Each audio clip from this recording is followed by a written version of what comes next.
a proper water system in place is fundamental to having a successful garden. So often people start planning where their garden's going to be, and the first question I always ask is, where is your water source located? Because you want to make sure that you're putting your garden near your water source. There's nothing worse than growing a beautiful garden and then forgetting about it for a couple of days. And in our Oklahoma summers, a couple of days without water can be detrimental to your successful garden. So make sure you have a good water system. Now, a couple of things. If you have an irrigation system already in place, it's time to make sure you do an irrigation audit. Make sure you've changed those batteries if you have a battery operated controller, because again, you don't want that to be the reason your water fails.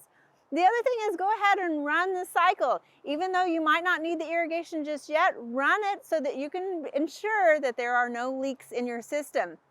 You also want to make sure that the spray is still going in the proper locations. Plants grow, things break over the winter, and you just want to make sure that it's going to water your garden properly. If you don't have an irrigation system, I might suggest getting a faucet timer. Again, a lot of times these are battery operated, so you want to make sure you've changed the batteries in them. But this is a nice way to easily hook up your hose to an automatic irrigation system as well. If you haven't done irrigation at all, you might consider using drip irrigation. Drip irrigation is a great way to reduce evaporation and put the water exactly where it needs to go at the base of the plants.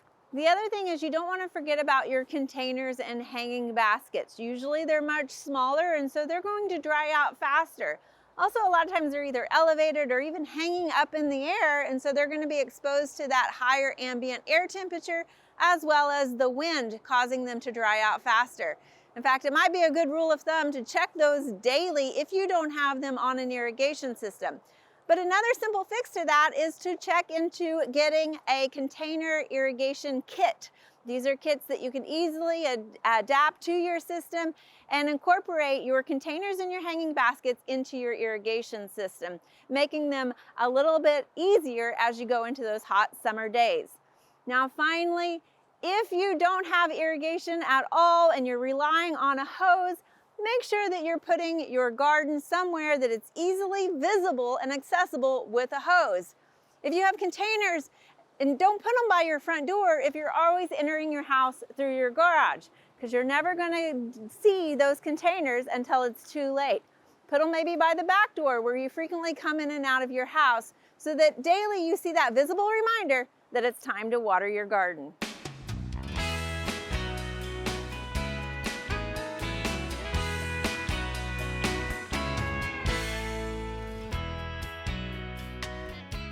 We hope you enjoyed this video as part of our Oklahoma Gardening YouTube channel.